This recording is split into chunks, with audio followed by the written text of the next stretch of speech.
Muy buenos días, una vez más. Qué bueno es estar de regreso juntos un domingo más para poder estar en su palabra. Me da mucho gusto saludarle y saber que está bien. Hoy vamos a continuar con nuestro estudio del libro de Proverbios y vamos a empezar el capítulo 16 del libro de Proverbios. Gracias a Dios, ya estamos a la mitad de Proverbios. Vamos a Proverbios 16, versículo 1. Dice el libro de Proverbios 16, versículo 1, el hombre propone y Dios dispone. Decía la abuelita, y viene el diablo y lo descompone. Cuando nosotros leemos en las Escrituras que el hombre hace planes y no considera a Dios en esos planes, es importante entender que puede tener un sesgo de orgullo, puede tener un sesgo ahí de soberbia, de no reconocer a Dios en lo que uno tiene la intención de hacer. Hoy vamos a aprender que el apóstol Santiago nos aconseja buscar la voluntad del Señor antes de trazar nuestros planes, porque no solamente Salomón lo considera en esta parte de la Escritura, sino que Santiago capítulo 4 versículo 13 dice: escúchenme ustedes los que dicen, hoy o mañana iremos a la ciudad, allí nos quedaremos todo un año y haremos buenos negocios y ganaremos mucho dinero. Y luego el versículo 14, ¿cómo pueden hablar así cuando ni siquiera saben lo que les va a suceder mañana? Su vida es como la niebla, aparece por un poco de tiempo y luego desaparece. ¿Te ha pasado que de repente vas a salir de casa y dices, caray, no me había dado cuenta, está la neblina hasta abajo? Y te vuelves a meter y te traes tu chamarra o tu suéter y te vas a donde vas y a los pocos minutos dices, ¡ay, ya salió el solazo! Ya se fue la neblina. Nos ha pasado a todos, supongo. Dices, ahora tengo que cargar con el suéter o la chamarra. Justo así, dice el apóstol Santiago, es nuestra vida. Un día estamos y al otro día ya no estamos. Qué difícil es el momento cuando vas a un sepelio y de repente está el féretro, está el ataúd ahí arriba y todos los familiares están cerca y se están despidiendo por última vez. Qué difícil es cuando ese ataúd es metido a la tierra y se empieza a llenar de tierra ese ataúd, ese espacio, porque sabes que nunca más lo volverás a ver. En esta tierra, por lo menos. Así es la vida. Así que en lugar de asumir arrogantemente que nuestros planes son invencibles o absolutos, deberíamos de seguir el consejo de Santiago que da en el siguiente versículo. Santiago 4, versículo 15. Más bien, deberían decir, si Dios quiere, viviremos y haremos esto o aquello. Si Dios nos permite vida, si Dios permite, si Dios quiere, subiremos, iremos, haremos. Y luego el siguiente versículo dice, sin embargo, a ustedes les gusta hablar ¿con qué? Con orgullo. Como si fueran dueños del futuro. Y recalca, y eso es muy malo. Porque ¿qué somos tú y yo? ¿Qué somos nosotros? No somos nada. El dador de la vida es el Señor. Cuando tú hoy despertaste por la mañana y abriste los ojos y dijiste, ay, es domingo, ay, qué rico, vamos a hacer esto, vamos a hacer el otro. Y como lo haces desde que Dios te ha permitido vida y lo seguirás haciendo hasta que Él lo diga, lo primero que deberíamos de hacer es al abrir los ojos y decir, Señor, gracias por un día más.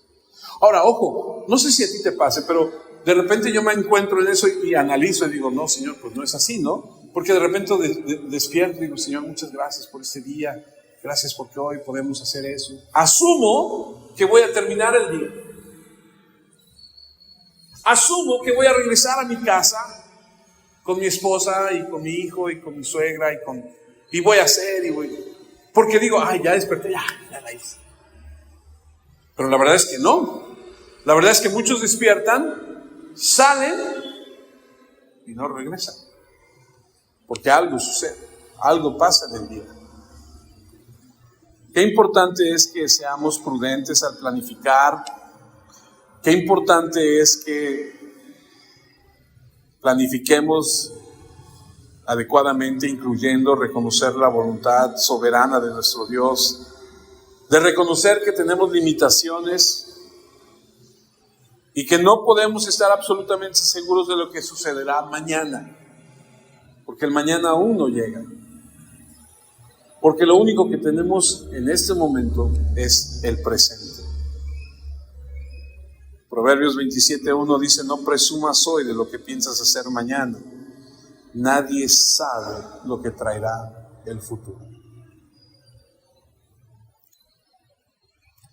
Si Dios nos da vida mañana, pues mañana vemos. Por eso hay una parte en la Biblia que dice, cada día tiene su propio afán. ¿Por qué te preocupas qué va a pasar mañana si todavía no llega? Preocúpate por el ahorita, lo que tienes ahorita. Proverbios 16:9. El hombre planea su futuro, pero Dios le marca el rumbo. Nos ha pasado. Decimos, voy a hacer esto, voy a hacer aquello, de mi vida voy a hacer esto, y cuando yo tenga tal edad, yo voy a ir a esto, y voy a tener aquello, y voy a hacer esto.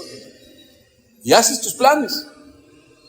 Y haces aquí en tu mente tus sueños y todo lo que tú... Pero la verdad de las cosas es que, pues tú puedes planear todo lo que tú quieras, pero la verdad es que Dios tiene el control. Amén.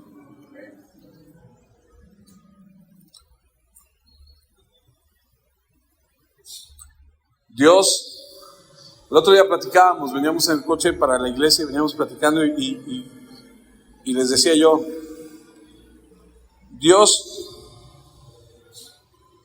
sabe todo desde el principio, sabe el final. Y Dios, en su soberanía, y así es como creo que debemos pensarlo, es que Él permite todo. Él sabe todo, pero no porque Él sea solamente omnisciente, porque eso significa saberlo todo. Él es omnisciente y Él sabe todo. Él es omnipresente y está en todo lugar. Pero Él sabe todo no porque Él tenga la omnisciencia. Sé lo que te pasó a ti. No, Él sabe lo que te pasó a ti porque Él es soberano. ¿Qué significa eso? Que Él sabe lo que te pasó a ti porque lo permitió. Eso es ser soberano. Porque Él en su soberanía, Él controla todo. Y por eso sabe lo que está sucediendo. Así que lo que vayamos a planear, planeémoslo siempre tomándolo a Él en cuenta. Continuando con el libro de Proverbios 16, el versículo 2 dice, todo el mundo cree hacer lo mejor, pero Dios juzga las intenciones. Qué importante es esto. Dios conoce nuestros pensamientos, nuestros motivos internos, incluso mejor que nosotros. Romanos 8, versículo 26 dice, del mismo modo, y puesto que nuestra confianza en Dios es débil, el Espíritu Santo nos ayuda, porque no sabemos cómo debemos orar a Dios, pero el Espíritu mismo ruega por nosotros y lo hace de modo tan especial que no hay palabras para expresarlo. Y Dios, que conoce nuestros pensamientos, sabe lo que el Espíritu quiere decir, porque el Espíritu ruega a Dios por su pueblo especial. y sus ruegos van de acuerdo con lo que Dios quiere.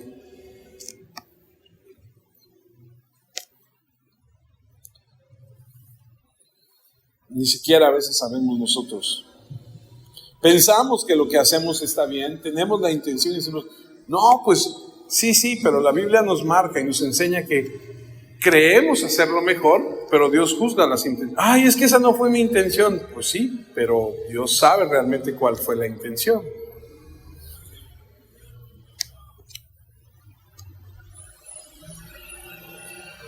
Muy pocas personas actúan con la suposición de que sus decisiones son malas.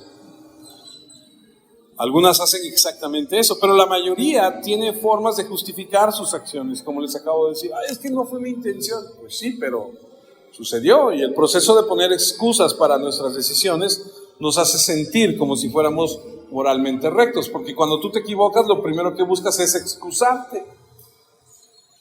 Poner una excusa. ¿Conoce a alguien así? Yo conozco a mucha gente así.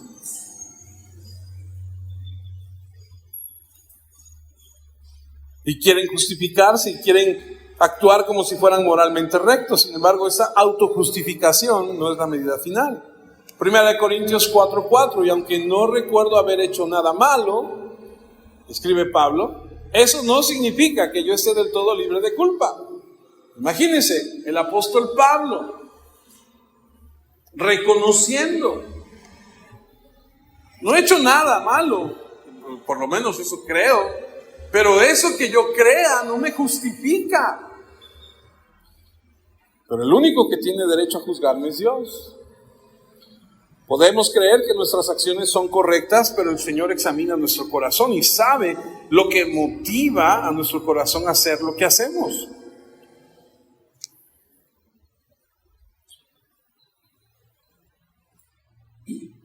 Los fariseos de los que hablamos un poquito la semana pasada, que nos marcó Gil tantas veces lo que dice la Escritura, ¿no? Hipócritas. No sé si 7, 9 veces lo marcó la Escritura. Pensaban que en sus acciones eran justas. Ayunaban, oraban. Pero sus corazones no eran rectos ante los ojos del Señor. Él vio sus motivos egoístas y los etiquetó, como dije hace un momento, como hipócritas. Jesús instruye a sus discípulos en Mateo 6, versículo 1, cuando ustedes, hagan una buena acción, no lo anuncien por todos lados, de lo contrario, Dios su Padre no les dará ningún premio. Si alguno de ustedes ayuda a los pobres, no se ponga a publicarlo en las sinagogas ni en los lugares por donde pasa la gente. Eso lo hacen los hipócritas. Porque la intención realmente no es ayudarlos, sino que la gente los alude. Oh, wow, qué bueno es. Que quieren que la gente los alabe. Les aseguro que ese es el único premio que ustedes recibirán. Si haces eso, eso es el único premio que vas a recibir. Que la gente te alabe y se acabó. Siguiente versículo, cuando alguno de ustedes ayude a los pobres, no se lo cuenten o no se lo cuente a nadie. Así esa ayuda se mantendrá en secreto y Dios el Padre, que conoce ese secreto, le dará a ustedes su premio. Cuando ustedes oren, no hagan como los hipócritas. A ellos les encanta que la gente los vea orar. Por eso oren de pie en las sinagogas y en los lugares por donde pasa. Por eso oran de pie en las sinagogas y en los lugares por donde pasa mucha gente. Pueden estar seguros que no tendrán otra recompensa.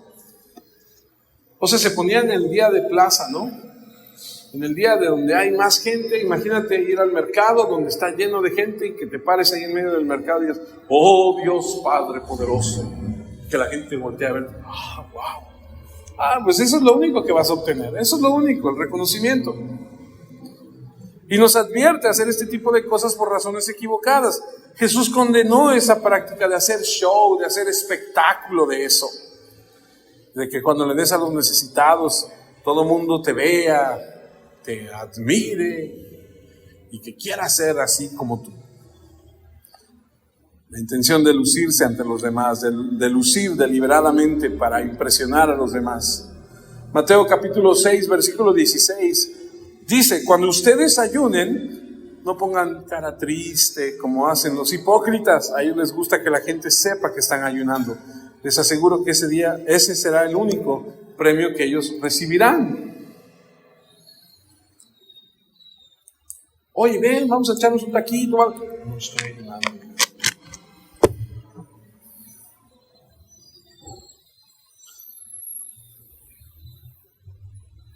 Jesús le dijo a la mujer samaritana que el Padre busca a quienes lo adoren en espíritu y en verdad.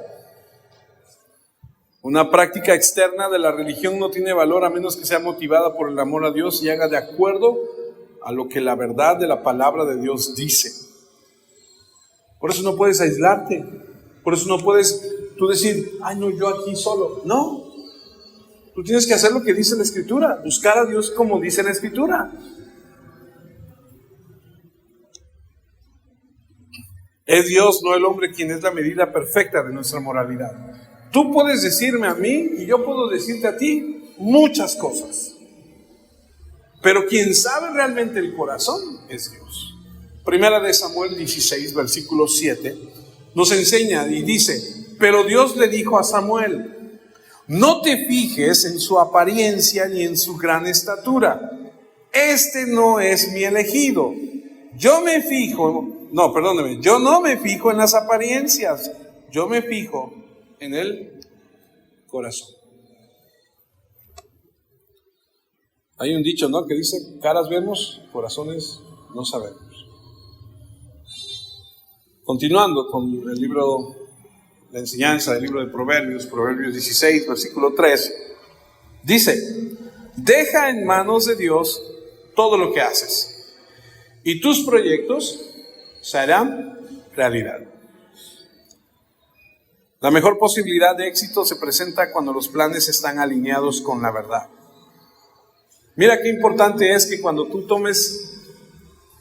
te sientes a hacer un proyecto, cuando tú te sientes a tomar una decisión importante, lo primero que debes hacer, es el consejo que nos da Salomón a través del libro de Proverbios, es orar y decirle, Señor, yo quiero hacer esto. Me quiero cambiar de casa, me quiero casar, quiero cambiarme de empleo, quiero irme a otra ciudad a estudiar. Señor, quiero emprender un negocio. Señor, lo que vayas a hacer, los planes que tú tengas, toma en cuenta al Señor. Deja en manos de Dios todo lo que haces y tus proyectos se harán realidad.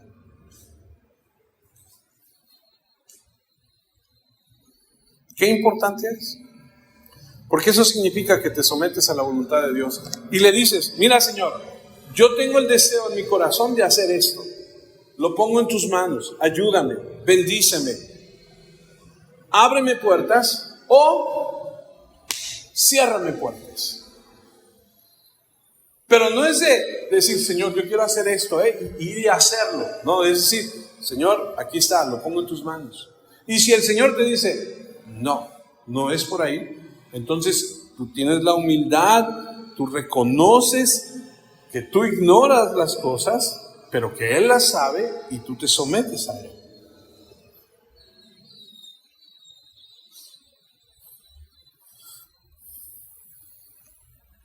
Lo buscas, atiendes a lo que Él quiere decirte, no que lo ignoras o lo rechaces. Ahora, ojo, porque seguir a Dios nunca es garantía, escuche lo que le voy a decir, de un éxito terrenal. O sea, el que tú le digas, Señor, aquí están mis planes, Señor, yo quiero hacer tu voluntad y todo, ya voy a tener éxito en el mundo. No, eso no es así. Eso no es así. Recuerda siempre esto. El mundo tiene una forma de pensar muy diferente a como Dios tiene la forma de pensar. Juan 16:33, les digo estas cosas para que estén unidos a mí y así sean felices de verdad. Pero tengan valor, yo he vencido a los poderes que gobiernan este mundo. Otra versión dice, en este mundo tendréis aflicciones, pero confiad, yo he vencido al mundo.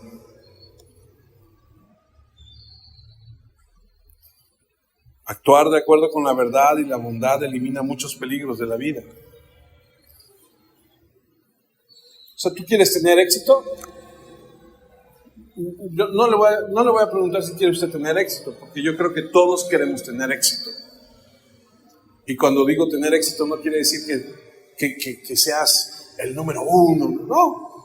Tener éxito hay que verlo de qué estamos hablando. Porque tener éxito, por ejemplo, ¿quieres tener éxito en tu familia? Sí, claro. Ok. ¿Qué es para ti tener éxito en tu familia? No, pues que mis hijos sean grandes empresarios o que sean hombres reconocidos y que tengan mucho dinero y mucha fama. Ese es el éxito que tú quieres. Ese es el éxito del mundo. Porque el mundo, eso es lo que reconoce y aplaude. ¿Eso es lo que quieres? Sí, ese es el éxito que quieres. Ok. Eso no va de acuerdo con lo que dice la Escritura. Entonces, ¿cuál es el éxito de acuerdo a la Escritura? Obedecer a Dios en lo que Él quiere. Por eso te dije hace un momento, no quiere decir que vas a tener éxito en el mundo. Proverbios 1:7, todo el que quiera ser sabio debe empezar por obedecer a Dios. Pero la gente ignorante no quiere ser corregida ni llegar a ser sabia. Proverbios 13:20, quien con sabios anda, a pensar aprende. Quien con tontos se junta, acaba en la ruina. El bien te trae bendiciones, el mal solo trae problemas. Las riquezas del hombre bueno serán para sus nietos. Las riquezas del pecador serán herencia de la gente honrada. Cuando los esfuerzos de alguien están completamente confiados a la voluntad de Dios y de su control, cuando están encomendados a Él, es menos probable que esas labores causen su propia caída. ¿Quieres tener éxito en el mundo? Pues haz lo que hace el mundo. ¿Quieres tener éxito en Dios? Sométete a su voluntad. Yo quiero tener éxito de acuerdo a lo que Dios dice en su palabra. Ok, obedécelo. Quiero tener éxito de acuerdo a lo que Dios dice en su palabra para mi matrimonio. Ok, trata bien a tu esposa. Sé fiel, ámala, respétala, dale su lugar, como dice la Escritura que debes hacerlo. Quiero que mis hijos tengan éxito, encamínalos en las cosas de Dios, enséñales a temerle. ¿Sí entiende lo que le estoy diciendo? El Salmo 37:5 dice, pon tu vida en sus manos, confía plenamente en Él y Él actuará en tu favor. Hay una historia en la Escritura que es bien interesante. Ustedes y yo estamos y vivimos en una cultura en la que todavía, creo que todavía se está perdiendo, pero creo que todavía el matrimonio es algo, para nuestra cultura es algo serio, es algo que todavía se tiene en alta estima, que todavía se conservan esas tradiciones de hacer ciertas cosas que como sociedad creemos que están bien, y no es algo a la ligera. Y entenderá entonces el contexto de la historia. Abraham, siendo un hombre muy rico, tiene a un hijo, a un único hijo que está con él, el otro ya no está, pero su hijo que está con él, bueno, no, es Isaac, es su hijo, ya está grande. Y entonces Abraham lo ve y dice, ya está en edad de casarse. Pero entre la gente con la que vivimos, no hay una mujer para él. Entonces necesito que mi hijo conozca a una mujer para que se case con ella. Y entonces manda a traer a uno de sus siervos de mayor confianza y le dice, te voy a encargar algo. Como cuando le encargas algo a alguien, le dices, tráeme de la tienda esto, ¿no? Le dice, quiero encargarte que le traigas a mi hijo una mujer para que se case con ella. Ponte en el lugar de este hombre. Ponte en el lugar de este hombre. Tú eres el siervo de Abraham y que te encarguen traerle. No vas a traer una fruta, no vas a traer, o sea, vas a traer una mujer para que sea la esposa de su hijo. No te puedes equivocar. Y entonces nos cuenta Génesis 24:42, que este hombre, siervo de Abraham, en su camino a hacer esta encomienda, ora a Dios. Hoy cuando llegué al pozo, al pozo, hice esta oración: Dios de mi amo Abraham, si tú así lo quieres, haz que me vaya bien en este viaje. Mírame aquí, parado junto a este pozo. Si una muchacha viene a sacar agua y yo le pido que me dé a beber un poco de agua de su cántaro, y ella acepta darme agua y saca también agua para los camellos, entenderé que ella es la que tú has elegido como esposa para el hijo de mi amo. ¿Qué hizo? Dijo: yo no voy a escoger, escógela tú. Yo solamente voy a saber que es esa si hace esto, pero escógela tú. Pues no hay otra cosa más sabia que hacer que encomendarse a Dios. Génesis 24:48, luego me incliné para adorar y bendecir al Dios de mi amo Abraham, pues me guió directamente hasta la nieta del hermano de mi amo para tomarla como esposa para su hijo. Resultó ser de la familia, resultó que era parte de la familia sin que él supiera, y bueno, hubo ahí y fue una bendición. Pero imagínate que hubiera dicho: esta, oye, ¿no quieres venir a conocer? Y dije, no, oye, esa no. Imagínate, ¿no? Los que somos padres de familia sabemos, porque cuando nuestros hijos o hijas se van a casar decimos: ay, Señor, y no me van a dejar mentir porque yo he pasado eso 3 veces. Y dices: ay, Señor, que se case con una persona que te ame, que te... ¿Por qué? Porque siempre hay ese temor de que algo vaya a pasar, que cuando un creyente depende sinceramente del Señor para obtener el entendimiento necesario para hacer su voluntad, no se desilusione. Proverbios 3, versículo 5, pon toda tu confianza en Dios y en lo mucho que sabes. Y no en lo mucho que sabes, discúlpeme. Pon toda tu confianza en Dios y no en lo mucho que sabes. Toma en cuenta a Dios en todas tus acciones y Él te ayudará en todo. Así que lo que vayamos a hacer, considerémoslo a Él primero. Siguiente versículo de Proverbios 16, versículo 4. Todo lo que Dios hace tiene un propósito. Hasta creó el malvado para el día del castigo.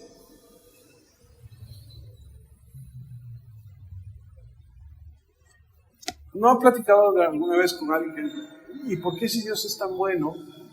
¿Por qué entonces pasa esto? ¿Y por qué entonces? ¿No ha platicado con alguien así? Yo he platicado con algunas personas que me han dicho: a ver, una vez me dice un maestro: a ver, lo que acaba de pasar el fin de semana en aquel país, dice, ¿no que Dios tiene el control? Dije: pues claro que lo tiene. Si no lo tuviera, no sería Dios. Pero entonces, ¿por qué pasa eso? Pues porque Él lo permite. ¿Cómo? Sí, todo lo que sucede, Dios lo permite y tiene un propósito. ¿Lo sabemos? No. Porque a veces Dios hace cosas que no entendemos.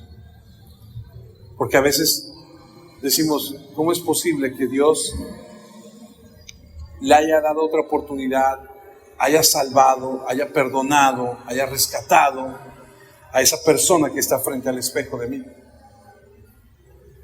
Porque tú y yo éramos terribles sin Dios. Terribles. Y Dios nos rescató. Tiene un propósito. Las Escrituras indican que Dios no creó el mal moral. Todo lo que Él hizo es que tiene un buen uso y algunas aplicaciones de beneficio. Primera de Timoteo, capítulo 4, versículo 4, porque todo lo que Dios ha creado es bueno y podemos comer de todo sin rechazar nada si le damos las gracias. Lo que hace que algo sea malo es cuando se usa de forma contraria a los propósitos para los cuales fue creado. Incluso cuando los seres humanos eligen hacer el mal, desafiando a Dios en el proceso, Él puede usarlo para cumplir su voluntad. El ejemplo muy claro de esto es José. ¿Se acuerdan de José? Cuando José y sus hermanos lo venden, sus hermanos dicen, no, vamos a deshacernos de él, y lo venden. ¿Y qué hizo Dios? Dios lo permitió para llevarlo a un lugar, porque muchos años después, ese hombre fue puesto en el lugar de eminencia en el gobierno, para que cuando hubiera hambre en la tierra, él le dijera a su pueblo, vengan, aquí hay de comer, no se van a morir.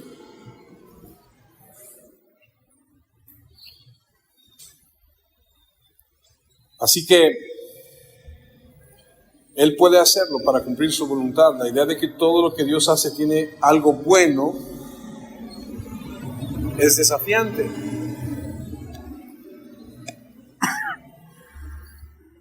Las circunstancias en las que las personas sufren sin buscarlo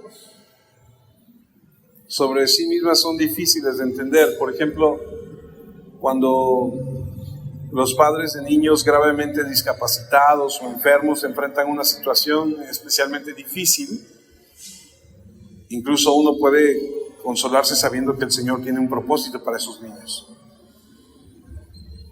Porque no hay nada más triste que un niño enfermo. Y tú de repente ves a un niño que está enfermo y dices, pero esa inocente criatura, ¿qué hizo para merecer eso? Dios tiene un propósito. Juan 9, versículo 1 dice que cuando Jesús salió del templo, vio por el camino a un joven que había nacido ciego. ¿Qué hizo ese niño, ese joven, para nacer ciego? Él no hizo nada. Él nació ciego. Y el versículo 2 dice, los discípulos le preguntaron a Jesús, Maestro, ¿quién tiene la culpa de que este joven haya nacido ciego? ¿Fue por algo malo que hizo él mismo o por algo malo que hicieron sus padres? Y el versículo 3 dice, Jesús le respondió, ni él ni sus padres tienen la culpa. Nació así para que ustedes vean cómo el poder de Dios lo sana. Nació con un propósito. ¿Lo sabían? No. ¿Lo sabían sus padres? No. ¿Dios lo sabía? Claro. Con un propósito fue que se hizo y se realizó eso. Por eso les digo, cuando algo sucede en nuestra vida, nosotros tenemos que detenernos y decir, tú tienes el control y tú sabes por qué de las cosas. Yo no lo sé. Yo no sé por qué. Yo no entiendo. Pero no es para que yo entienda, es para que tú te glorifiques, es para que tú seas exaltado. Ese proceso puede ser muy doloroso y muy difícil si no estás bien con Dios. Porque puede ser un ser amado que está pasando por algo, o que sucede algo inesperado, que sucede algo que dices, Dios mío, si tú no estás bien con Dios no lo vas a entender. Aún estando bien con Dios es difícil, pero es para su gloria y su honra. Este proverbio nos asegura que el Señor no es débil ni depende del hombre para el éxito. Él tiene el control total, está seguro de sus propósitos, no comete errores. Todo ser humano debe tratar de describir el propósito de Dios para su vida. Descubrirlo es esencial, porque ciertamente es el deseo que Dios tiene para cada individuo, que confiemos en Cristo como Salvador y que lleguemos a ser como Él. Hechos, capítulo 17, versículo 26. A partir de una sola persona hizo a toda la gente del mundo y a cada nación le dijo cuándo y dónde debía vivir. Versículo 27. Dios hizo esto para que todos lo busquen y puedan encontrarlo, aunque lo cierto es que no está lejos de nosotros. Dios tiene un propósito, Dios tiene planes. Romanos 8:28, sabemos que Dios va preparando todo para el bien de los que lo aman. Aquí es importante entender y recordar que habla y dice que es a los que lo aman. Es decir, de los que Él ha llamado de acuerdo con su plan. Desde el principio Dios ya sabía a quiénes iba a elegir y ya había decidido que fueran semejantes a su Hijo para que este sea el Hijo mayor. A los que Él ya había elegido los llamó, y a los que llamó también los aceptó, y a los que aceptó les dio un lugar de honor. Eso incluye, escuche, a los que son malvados en un tiempo. O sea, a usted y a mí, porque usted y yo éramos malvados antes de Dios. Porque a veces decimos, ¿malvados? No, pues los narcotraficantes. No, pues los que secuestran. No, pues los que roban. No, pues esos son los malvados. No, la Biblia marca y es muy clara que tú sin Cristo, yo sin Cristo, éramos malvados. Y eso éramos antes.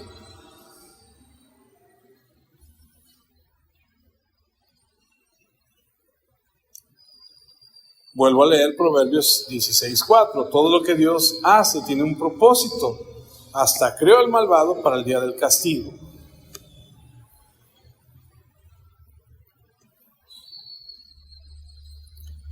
Dios creó un castigo eterno para el pecado, que es el destino de todos los que mueren sin haber confiado en su Hijo como Salvador. Por eso Juan 3:36, el que cree en el Hijo tiene la vida eterna, pero el que no obedece al Hijo no tiene la vida eterna, sino que ha sido condenado por Dios. Por eso es tan importante tener al Hijo. Por eso es tan importante confiar en Él, en lo que Él ha hecho y está haciendo.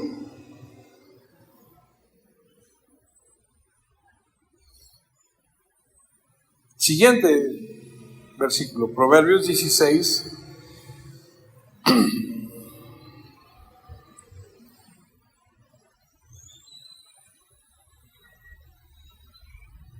5. Dios no soporta a los orgullosos. Y una cosa es segura, no los dejará sin castigo.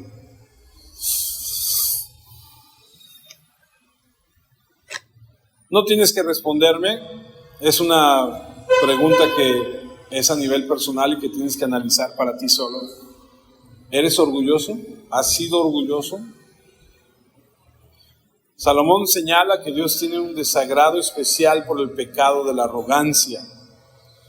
Es cierto que una persona que se engrandece a sí misma, que piensa demasiado en sí misma, es culpable de orgullo. O sea, gente que así se siente, que te ve así de lado, ¿no? Que se siente más que tú.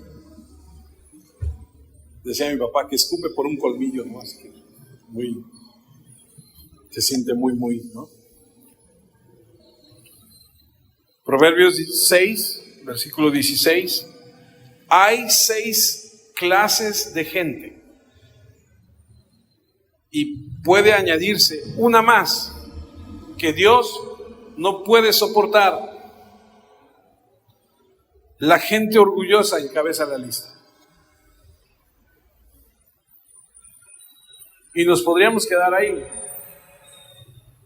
Pero amado, si tú y yo somos orgullosos, somos soberbios, es que yo soy hijo de Dios. Y a mí se me debe tratar como hijo del rey. Hay hasta algunas calcomanías que se le ponen ahí a los coches, ¿no? Princesa de Dios. La princesa no se agacha porque se le cae la corona, dicen algunos. Ah, caray. ¿Y la humildad? Si el Rey de Reyes, Señor de Señores, dejó su trono y vino a la tierra y se ensució sus pies y respiró el polvo de la tierra, y dijo él: yo no he venido a que me sirvan, yo vine a servir. ¿Por qué nosotros nos hemos de creer más? Es que somos hijos del Rey. Me acuerdo mucho de una mujer que decía, que amenazaba a otra persona y le decía: no sabes con quién te estás metiendo, yo soy hija de Dios, y si yo oro a Dios y le digo lo que tú me estás haciendo, vas a ver cómo te va a ir. O sea, mal el concepto de lo que es ser hijo de Dios. La lista incluye a la gente violenta, a la gente mentirosa, la gente malvada, la gente ansiosa de hacer lo malo, la gente que miente en un juicio y la que provoca pleitos familiares. Pero la primera es la gente orgullosa, la arrogancia. Y aquí lo que se exhibe es espiritual, es un tipo de egoísmo que lleva a una persona a burlarse. El Salmo 10, versículo 4: alaban a los ambiciosos, pero a ti te menosprecian, no te buscan, porque para ellos no existes. Son groseros, levantan la nariz y presumen de su codicia, pues solo en eso piensan. Siempre les va bien en todo lo que hacen. Tus leyes, Dios mío, no las pueden entender, se burlan de sus enemigos y en su interior piensan que jamás fracasarán, que nunca tendrán problemas y que siempre serán felices. Levantan la barbilla y la nariz y creen que todo, y como les va bien, porque hay gente que le va bien en la vida, que es así, que Dios les ha dado riqueza y les ha permitido avanzar en el mundo y tener, y creen que por eso ellos son mejores que los demás. Pero lo que no están viendo es que al final de los tiempos, cuando todos vayamos a esa presencia de Dios, Dios los va a juzgar severamente. Esa actitud, si no se controla, garantiza alejar a esa persona de Dios y de llevarla a unas consecuencias eternas. Una persona arrogante pone su confianza en el lugar equivocado.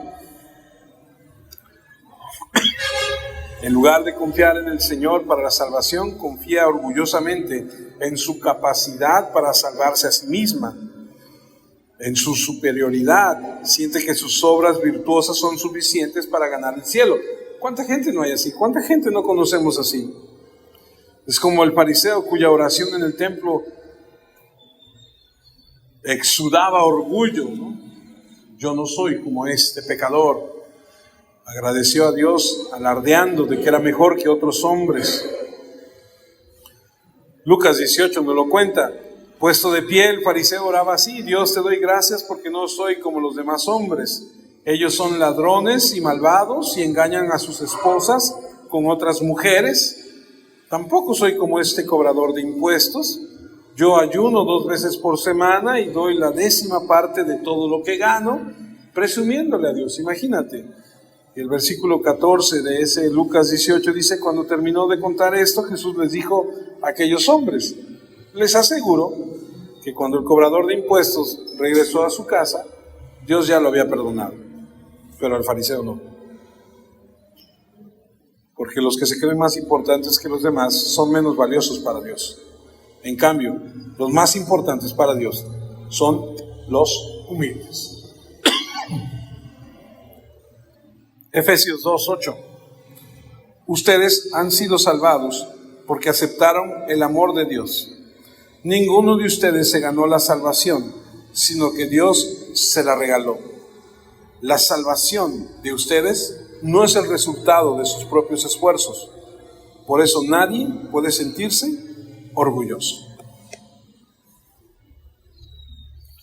Imagínate sentirte orgulloso de algo que tú no hiciste.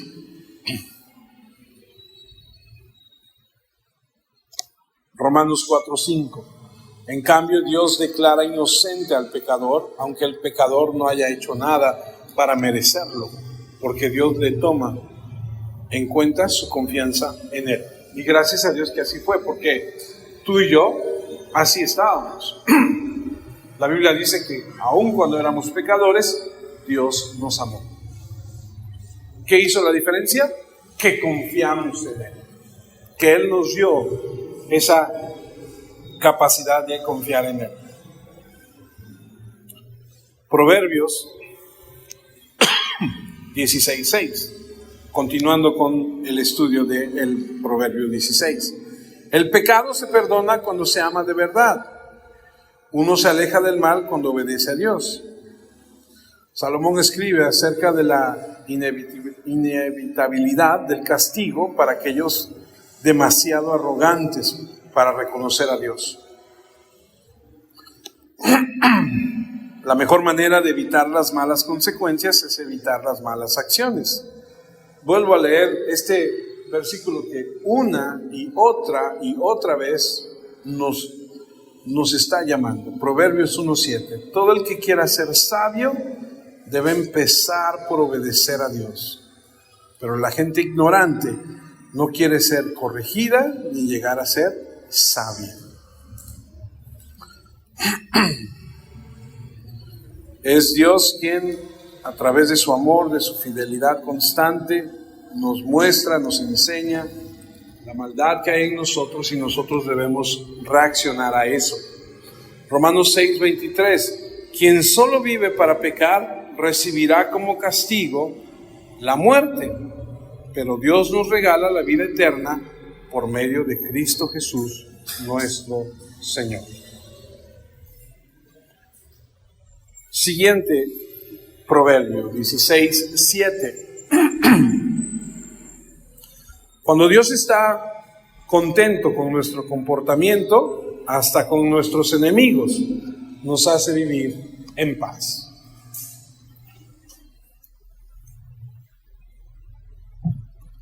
Una ventaja de vivir piadosamente es el efecto que tiene sobre los enemigos de uno. Una vida que evita los insultos indebidos.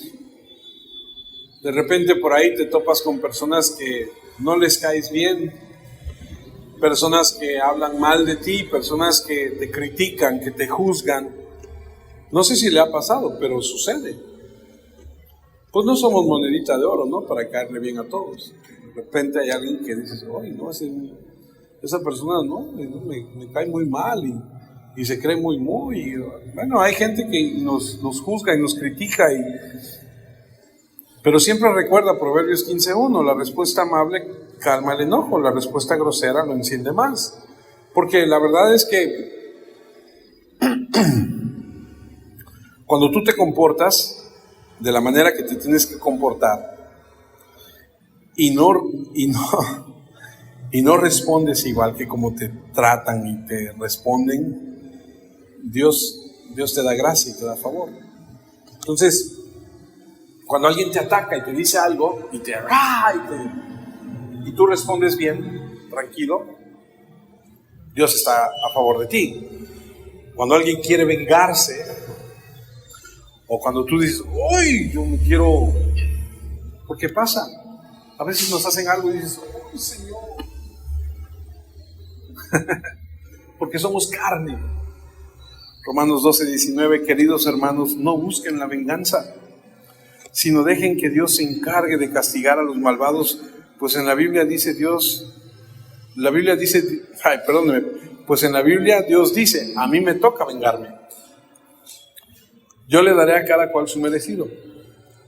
Ahora, no te goces, no digas, ¡ay, qué bueno! Vas a ver cómo te va.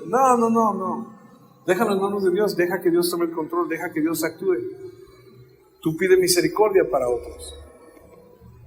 Lo que nos está enseñando Salomón a través de esto es que nosotros debemos actuar de manera como Dios quiere que actuemos. Cuando alguien nos ataque, no respondas de la misma manera. Cuando alguien te haga algo, no busques la venganza.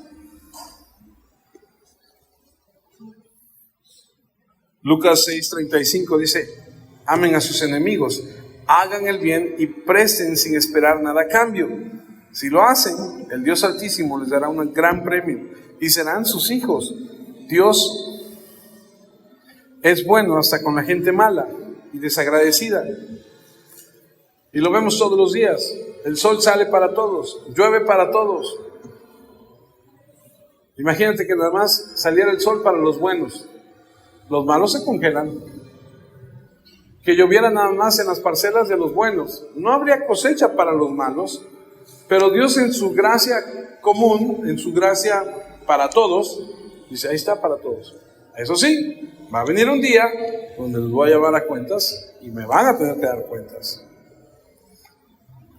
Proverbios 3:30, no andes buscando pleitos si nadie te ha hecho daño. No seamos vengativos, cuidemos nuestra forma de responder, porque incluso en algunas ocasiones tu actuar recto te gana enemigos.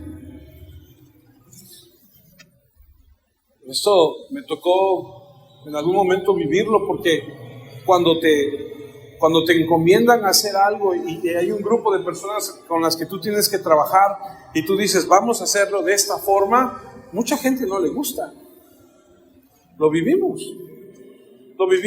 trabajando en alguna ocasión con un grupo, con muchas personas que están acostumbradas a hacer las cosas como a ellos mejor les place, que están acostumbradas a hacer las cosas como ellos quieren hacerlo, y llegas tú temeroso, llegas tú con la palabra, llegas tú con tu forma de pensar, con tu forma de hacer las cosas y dices, eso está mal, hay que hacerlo de esta forma.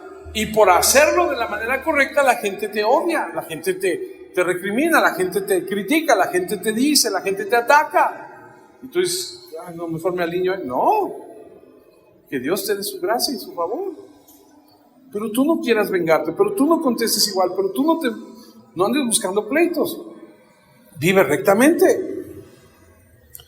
Romanos 12:20, y también dice, si tu enemigo tiene hambre, dale de comer. Si tiene sed, dale de beber.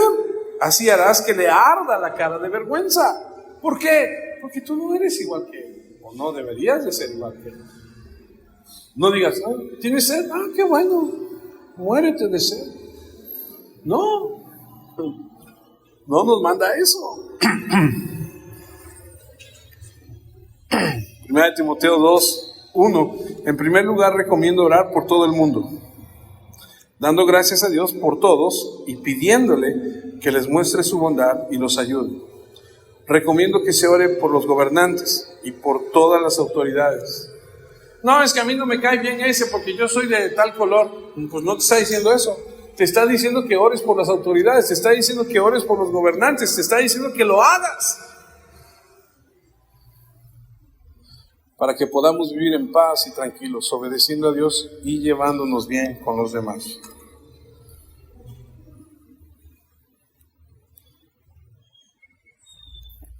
A veces cuando actúas de manera correcta, a la gente que no actúa de manera correcta, no le agradas, no le caes bien.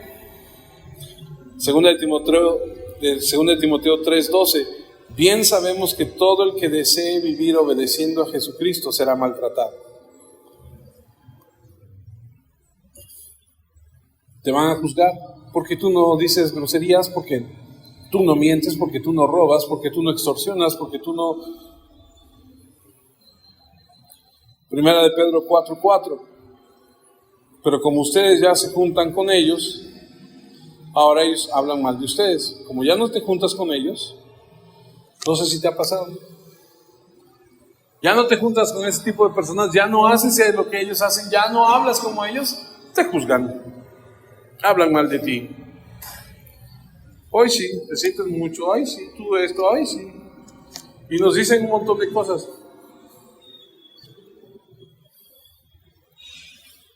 Debemos actuar como Dios quiere que actuemos. Proverbios 16:8. Más vale ser pobre pero honrado que ser rico pero tramposo. Un creyente no tiene garantía de tener grandes riquezas. No porque eres creyente de Dios vas a tener riquezas, dinero.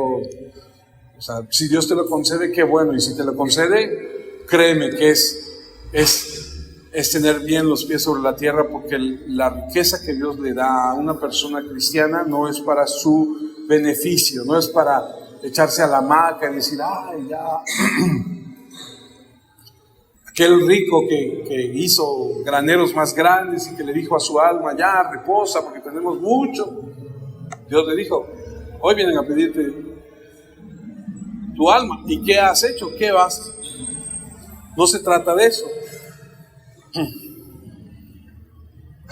Entonces, cuando leemos que más vale ser pobre pero honrado que ser rico pero tramposo, debemos entenderlo. Juan 16:33 dice, yo les dije esto para que encuentren paz en mí. En el mundo ustedes tendrán que sufrir, pero sean valientes, yo he vencido al mundo.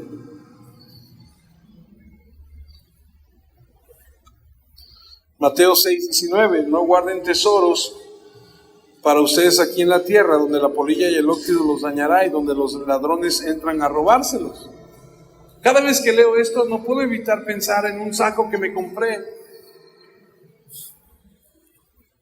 porque antes me gustaba mucho ponerme sacos y tenía yo un saco que me había comprado en un bazar y cuando pude fui y me compré un saco de esos de esas tiendas, ¿no? Que me costó muy caro, o bueno, caro para mí. Y la polilla se comió al traje caro. Y cuando me lo iba yo a poner, me lo puse, tenía un hoyote porque la polilla y yo decía, ¿por qué no se comió el otro? ¿Por qué no se comió el del bazar? Se comió el bueno. No puedo evitar recordarlo. Los tesoros aquí en la tierra no sirven de nada. A lo mejor te dan un poco de alegría por un momento, pero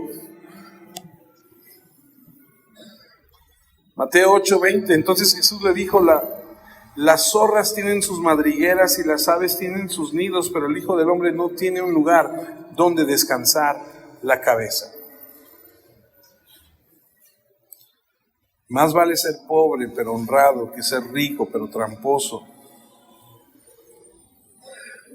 Mateo 5:3, afortunados los que reconocen su necesidad espiritual, porque el reino de Dios les pertenece.